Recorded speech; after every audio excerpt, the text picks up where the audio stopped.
Kembali lagi pemirsa bersama kami di NTV Prime dan kita akan kembali berbincang mengenai harapan sepak bola Indonesia dan juga siapa sih sosok yang tepat untuk menggantikan posisi Patrick Kluivert. Kita kembali tersambung bersama dengan pengamat sepak bola Bung Gita Suwondo. Bung Gita, di Yap. hadapan media Korea baru-baru ini Sintayong mengatakan bahwa jika ada tawaran kembali untuk melatih timnas dirinya akan comeback. Nah, seberapa besar sih harapan Sintayong comeback ini? Saya juga nggak terlalu, tapi saya pikir tadinya adalah Sintayong tidak ingin comeback, tapi dengan dia mengatakan hal seperti itu ke Korea, artinya dia memang berkeinginan juga ya. Artinya kalau ditawarkan, dia akan berkeinginan. Tapi kan ini rapat Exco, 12 orang Exco itu yang harus voting apakah akan menerima Sintayong kembali atau tidak. Saya Hmm. juga nggak terlalu yakin bahwa akan cenderung ke Sintayong kalau melihat situasi pada saat di mana Sintayong itu pergi seperti apa ya, seperti ada beberapa orang yang enggan Sintayong ada di memegang tampuk Hmm. pimpinan tertinggi timnas kita. Kemudian juga Pak Erick Thohir sendiri sepertinya tidak ingin juga dengan Sintayong. Itu yang saya pikirkan bahwa tapi kalau sampai para exco itu berubah pikiran, kemudian seperti yang dikatakan oleh Pak Andre Rosiade bahwa sebagian besar dari mereka menginginkan Sintayong, ya kenapa tidak? Walaupun pasti akan heboh-heboh lagi, akan ada pro dan kontra lagi. Pro itu pasti datang dari supporter, datang dari beberapa orang pengamat sepak bola yang juga eh, impress dengan apa yang sudah dilakukan Sintayong selama ini. Tapi kontra juga pasti akan ada dari beberapa orang yang saya nggak bilang haternya, tapi punya semacam apa ya, semacam penjelasan kenapa jangan Sintayong. Seperti halnya mereka mengatakan bahwa Sintayong tidak membawa sepak bola kita pada permainan yang atraktif. Tapi kan sekarang tujuannya adalah Piala AFF, Piala Asia. Kenapa harus atraktif? Kalau kita bisa memenangkan piala yang selama ini kita tidak pernah menangkan di Piala AFF atau bahkan lolos ke delapan besar di Piala Asia tahun 2027 nanti. Ya artinya setiap orang kan punya metode kepelatihan sendiri ya. Kenapa tidak dibiarkan? Karena selama ini kan kita sadar bahwa Sintayong tidak pernah tuntas dengan targetnya untuk meloloskan kita ke Piala Dunia. Dan tesnya adalah sekarang. Tapi kalau dia tidak juara AFF atau gugur di putaran pertama Piala Asia ya rasa-rasanya harus ada punishment juga kepada Sintayong. Jadi reward dan Hmm. punishment. Tapi saya pikir ini sosok yang tepat yang sudah mengenal Ya, timnas kita dan sekarang punya Ole Romani dan ya. punya Joe Pelopessi di timnya.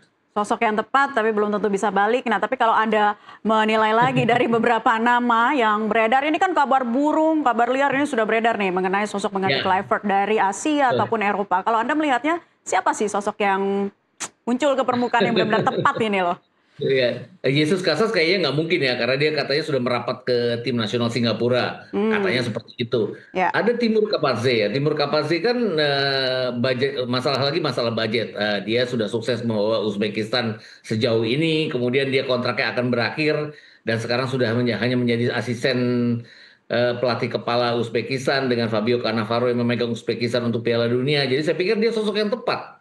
Walaupun dia harus bekerja keras. Kenapa? Karena di Uzbekistan kan jelas grassroots-nya oke.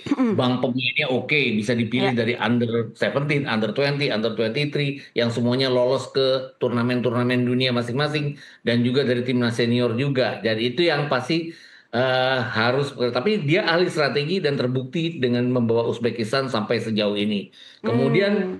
ada rumor juga yang mengatakan bahwa bisa saja Frank de Boer gara-gara Om Simon Tahamata sudah foto dengan Frank de Boer ya. Eh, tapi saya juga berpikir bahwa kalau Frank de Boer kan dia punya rekor yang cacat juga, tidak sukses membawa Inter Ya. di Crystal Palace juga rekor hanya 4 pertandingan dia sudah dipecat. Jadi Ya. ya balik-balik lagi kalau buru-buru ya kita jadi ketemu dengan Patrick Kluivert lagi kalau hanya mencari pemain-pemain yang Hmm. asal Belanda atau asal punya nama besar tapi nama besarnya sebagai pemain gitu. Oke, jadi ini kalau menurut Anda ini apakah juga sesuai dengan kenapa PSSI sampai sekarang juga belum mengumumkan pelatih baru Kluivert? Ya, Alasannya jangan buru-buru ya, Bung Gita? ya. Saya pikir juga buru-buru karena berikutnya kan kita masih tinggal 2 minggu lagi ya menuju ke FIFA Matchday bulan November. Nah, itu dia. Lawannya pun Ya, lawannya pun belum tahu siapa. Jadi saya pikir Mm-mm. juga PSSI juga lebih harus memikirkan siapa lawannya. Lawannya nggak Ya. gampang loh. Kenapa? Karena negara-negara seperti Thailand, Malaysia, Mm. Vietnam, Myanmar, Singapura, Filipina yang bisa menjadi lawan kita cukup memadai, kan masih ikut kualifikasi Piala Asia. Jadi pasti nggak bisa lawan kita gitu loh. Yang Oke. nganggur, yang tidak punya jadwal kan paling Palestina. Palestina kan Hmm. cukup memadai untuk jadi lawan kita. Kenapa Hmm. nggak coba didekatin? Jadi saya berpikir alih-alih mencari pelatih yang terburu-buru, kenapa Hmm. tidak mencoba mencari lawan-lawan juga? Karena nanti di bulan Maret, Ya. lawannya pasti akan sangat sulit didapat juga. Kenapa? Karena negara-negara yang sudah tahu grupnya mana di Piala Dunia kan mungkin Mhm. tidak ingin melawan Indonesia. Mereka lebih berkeinginan untuk bermain dengan tim yang sesuai dengan lawan mereka nanti di Ya. Piala Dunia Ya, gitu. tadi Anda sudah sebutkan Malaysia, Thailand, Palestina. Bagaimana dengan Yordania, Kirgistan? Iya, Yordania, Kirgizian kan juga sedang tidak sudah lolos ke Piala Asia. Ya. Yordania sudah ada di Piala Dunia, Kirgizian sudah gugur dari Piala Dunia. Tiga negara itu ya, Palestina, Yordania, Kirgizian yang bisa menjadi lawan memadai. Kemudian kan apalagi Kirgizian kalau diundang ke sini. Kirgizian ini kan salah satu negara yang membantu kita lolos ke 16 besar Piala Asia tahun 2023 yang lalu ya. Jadi Mhm. pasti akan merupakan ada sambutan hangat juga ya buat para pemain Kirgizian yang dianggap berjasa juga meloloskan kita saat itu. Ya. Jadi Bung Gita, balik lagi soal kriteria ideal pengganti Kluivert, ini harusnya seperti apa sih? Ya, orang yang tahu seluk-beluk timnas kita, yang sudah tahu bagaimana dan tahu bagaimana kelemahan dan kelebihan dan kelemahan pemain-pemain kita. Hmm. Pemain-pemain kita ini kan walau datang dari diaspora yang sudah bermain di Eropa kan sebenarnya hanya Jay Izzes, Kelvin Verdonk, Pardon? Ya. kemudian Kevin Dix yang benar-benar ada di level atas. Berikutnya Justin Houmer, oke, ada di Fortuna Sittard yang di Belanda. Mhm. Kalau kita bicara Tom Haye dengan kualitas yang sangat baik pun sekarang mainnya di liga lokal ya. Ya. Kemudian Eliano Reinders juga, Joe Pelupesi yang dianggap sebagai gelandang bertahan yang mumpuni untuk kita kan bermainnya di level kedua Liga Belgia. Bahkan Hmm. rumornya adalah dia akan bergabung dengan Persib juga. Jadi saya pikir juga ya kita bukan tim terkuat kalau harus berhadapan dengan raksasa-raksasa Asia. Jadi pelatihnya benar-benar harus yang bisa memoles dengan sangat baik ya.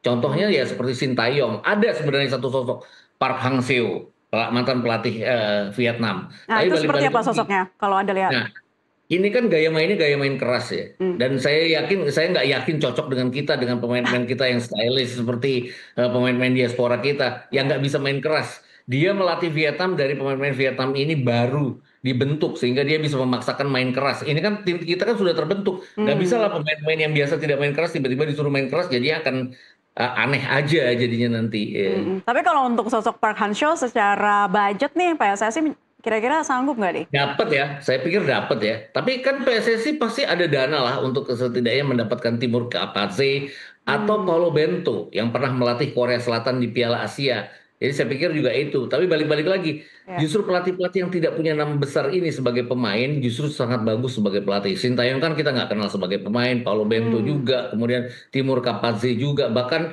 pelatih Jordan di putaran Hmm. kedua yang meloloskan Jordan ke Piala Dunia itu orang-orang Maroko itu dia juga salah satu pelatih yang bagus yang bisalah kita dekati dengan finansial yang kita miliki. Jadi nggak harus sebelum apa-apa Frank de Boer yang mungkin mahal tapi nggak tahu jelas seperti apa. Ada Hmm. sosok juga seperti Jurgen Klinsmann tapi kan di Korea Selatan dia dikenal sebagai pelatih yang dalam tanda kutip malas. Kenapa? Karena lebih banyak di Amerika daripada di Korea sendiri. Dan kita kan pernah mengalami itu ya. Patrick Kluivert lebih banyak di Belanda daripada di Indonesia. Dan hal seperti ini yang harus kita Ya. hindari. Baik, jadi selain memperbaiki lini antar lininya, tadi kalau Anda katakan ada polesan dan gebrakan seperti apa nih yang nantinya ditunggu-tunggu oleh pelatih baru kita? Gebrakannya adalah bagaimana tim kita ini bisa dimanfaatkan dari segala posisi untuk berhadapan dengan lawan yang berbeda-beda. Mhm. Sintayong pernah melakukannya. Sintayong pun pernah salah strategi pada saat kita berhadapan dengan China. Saat itu kita terlalu menyerang dan segala macam.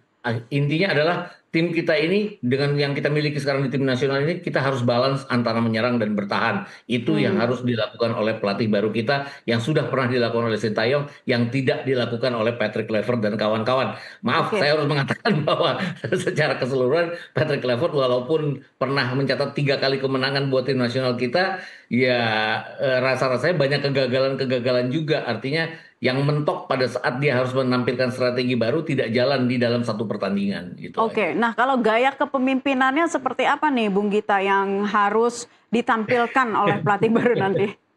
Gayanya pimpinan harus benar-benar mengayomi ya seperti bapak dan anak gitu. Saya senang dengan apa yang dilakukan oleh Sintayong. Artinya dia dekat dengan pemain walaupun Hmm, banyak sekali pandit-pandit yang mengatakan bahwa dia kasar terhadap pemain. Tapi kan balik-balik lagi kalau seorang bapak ke anak kan kadang-kadang kita ya. menunjukkan sikap yang seperti menghukum padahal kita dalam tanda kutip itu kita care kepada mereka seperti memukul bagian belakang kepala, memukul bagian belakang punggung. Kemudian kalau kita lihat para pemain itu menang ataupun kalah mereka tetap apa ya menyanjung Sintayong. Artinya pelatih ini kan benar-benar diminati oleh pemainnya. Di luar orang mengatakan bahwa ada kericuhan di kamar ganti dan sebagainya. Saya nggak melihat hal seperti itu. Di luar pada Ya. saat kita berhadapan dengan Arab Saudi dan menang itu orang mengatakan bahwa itu strategi pemain. Tapi saya melihat sendiri dengan kepala saya sendiri di H-1 itu strategi yang ditampilkan oleh Sintayong menghasilkan 2 gol di hari pada saat berhadapan dengan Ya. ke Arab Saudi. Jadi ini pelatih yang benar-benar tahu strategi, bukan tahu strategi aja, dia tahu bagaimana memanfaatkan kelemahan tim kita jadi sebuah kekuatan. Itu yang Oke. sulit dilakukan oleh pelatih setelah Sintayong. Ya, Bung Gita, tapi bagaimana juga dengan para pemain diaspora nih yang terbiasa dengan culture ataupun budaya dari Eropa? Iya, iya, mereka sih pasti akan tetap seperti itu ya, karena apapun juga kan mereka masih bermain di Eropa sekarang, walaupun beberapa sudah bermain di liga kita.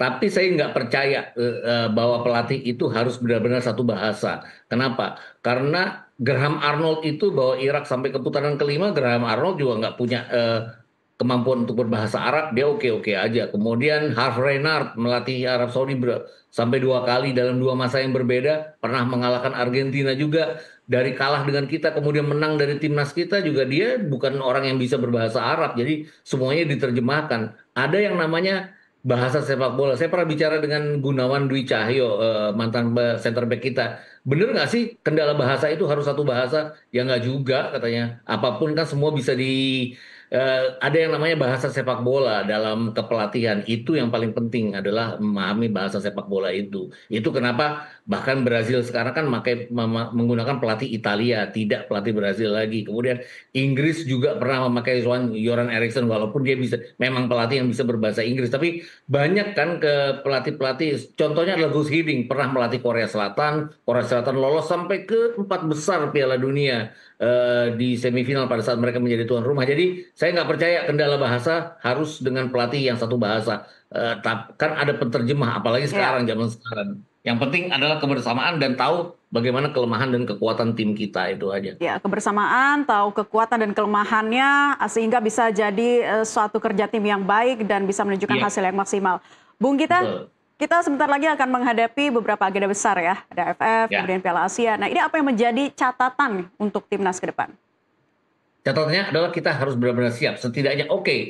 eh, FIFA Match di bulan November bisa dijadikan segera ajang uji coba. Artinya lawan pun belum jelas. Tapi ke depannya di bulan Maret itu kan ada 2 pertandingan FIFA Matchday, di bulan Juni ada 2 pertandingan FIFA Matchday, kemudian di tanggal 25 Juli sampai 26 Agustus itu ada AFF. Nah, bukan saja tim nasional dan pelatih yang harus benar-benar mempersiapkan pelatih yang bagus, tim nasional yang sudah ada sekarang, tapi juga bagaimana PSSI mencari lawan-lawan kita. Kalau perlu kita away. Selama ini kan yang kurang dari kita adalah away.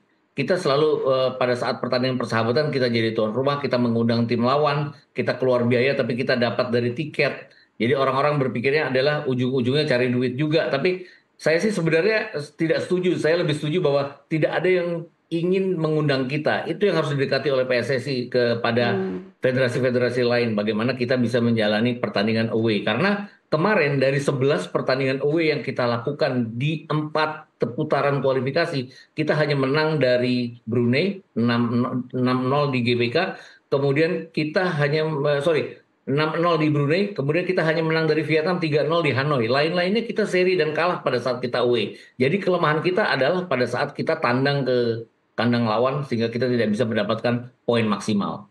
Baik, jadi sekali lagi PSSI dalam hal ini harus segera mengumumkan pelatih baru pengganti Kluivert, Bung Gita? Ya, betul. Tapi jangan buru-buru ya. artinya, Harus segera artinya tapi harus memilih-milih ya, ya, terbaik ya, ya. ya, Baik. karena gini, waktu Desember kan kita kesannya buru-buru, ingin keluar dari ingin menghentikan Sintayong, kita Ya. dapat buru-buru, hanya satu orang yang mendaftar yang memenuhi lamaran, kemudian kita terima tanpa melihat bahwa ini pelatih tidak punya CV yang bagus. Ini yang harus kita hindari itu ya. Dan satu hal lagi, Ya. kalau bisa jangan Frank de Boer. Oke, baik, terima kasih atas analisanya pengamat sepak bola. Bung Gito Suwondo sudah bergabung di kesempatan NTV Prime kali ini. Selamat beraktivitas kembali.